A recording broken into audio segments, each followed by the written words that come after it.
Good afternoon, everybody. Today we're going to do my version of tacos. Well, we're not going to be using tortillas. We are not going to be using the hard tacos. What we are going to be using are tortillas scoops. It's great, it's bite-sized, it's wonderful. You'll also need some Ortega sauce. You'll also need whichever taco seasoning mix you want to use. You will also need some ground meat, some water, and for the top of the taco bites, you're going to need cheddar cheese, sour cream, chives if you desire, and of course, naturally diced tomatoes. This is all what you like on top of your taco bites. The only thing that is mandatory is the tortilla scoops, the ground meat that's been seasoned and cooked, and your cheddar cheese. You'll also need a skillet, and you'll also need a cookie sheet. We will be putting the cookie sheet inside the oven long enough to make the cheese melt. So with that, let's get started. I'm going to brown up this meat, add in the taco seasoning, add some water, put a little bit of Ortega taco sauce in it, and then we'll start putting all of this together. So we'll bring you back as soon as I'm able to get all of this staged and ready to go. Now, as you can see, I'm cooking it up. Now, you see a little bit of fat here. This is all going to burn away. There's not a lot because I use a low-fat percentage on my ground beef, usually around 93%. That way I have nice lean meat and there's not a lot of residual fat.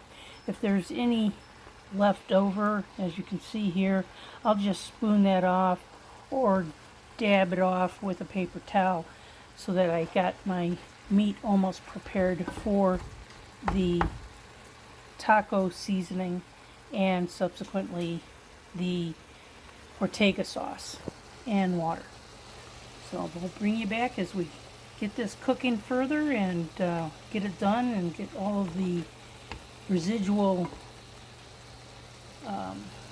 sorry about the lens fogging up, but we'll get all of this residual liquid out of here before we start adding anything else in. Okay, now that we've got the majority of the excess grease and off, we're going to just sprinkle the Ortega mix into our frying pan, just like you would do if you were making tacos.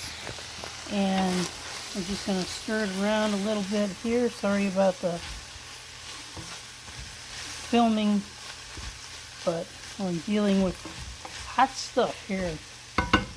Next thing we're going to do is we're going to add a little bit of water, because everybody knows you've got to add water to your taco sauce. And then we're going to add in about 1/3 of a cup of Ortega taco sauce, and that's what I use for mine. You don't have to use this. This isn't mandatory. It's an optional option, but this is what I do for ours. We're going to stir this around and let it come to another boil, and make sure that everything is covered in. Our taco seasoning is on meat, and then we'll bring you right back when this is done and we're ready to prep everything into the shells. Okay, as you can see here, I took the tostitos scoops and I laid them out in a cookie sheet for them to be filled, and here's our nice and warm, and it's very hot really, taco meat mix. So now what we're going to do is we're just going to take a small scoop in a teaspoon, and we're going to just fill each one of the taco shells just like this. If it falls out a little bit, you just pick it up with your own hands and stick it back on as soon as it's cooled a little bit. But that's all we're going to do. I'm going to fill these up, and then I'll bring you right back with the next step.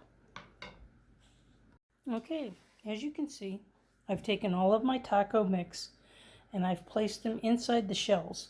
And all you have to do after this is cover them with some cheddar cheese.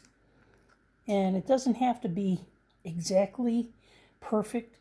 I mean, you can get a little messy in this because, you know, after all, it's tacos.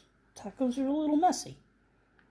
So that's all we're going to do is I'm going to put cheddar cheese on top of each one of these taco bites. Excuse me. And then we're going to take them and I will show you what is going to happen next. Okay, now that we have everything all covered up with the cheddar cheese, we're going to come over here and open up our oven, which I've already got set at 350 degrees. And we're going to take our cookie sheet and place it in the oven, and we're going to put the timer on for about 10 minutes. And then I'll come over here, hit our timer, and start it, and it counts down. So we'll bring you back in about 10 minutes after the cheese is all melted, and we'll show you how to plate it up afterwards. Okay, our taco shells or taco bites are all full. They're done. They have their cheese all melted. I've got a couple here that are just seasoned with chives. Another one's got some chives and tomatoes and some sour cream or creme fraiche, whichever you want to call it. And you just put whatever topping you like. You like a little bit of sour cream, you just want some tomato. There you are. And there's your dinner. This is a very good kid-friendly dinner for the children. They don't have to deal with taco shells. And yes, it might be a little bit messy, but a child can handle this. Whereas with a taco shell, it's really difficult for a kid. Makes a mess. So this is a very good recipe for you guys to try. Hope you all enjoy it, and please like and subscribe. I have a lot more recipes to come. I'm quite sure you and your family will truly enjoy this meal. Have a good evening, everybody. Good night.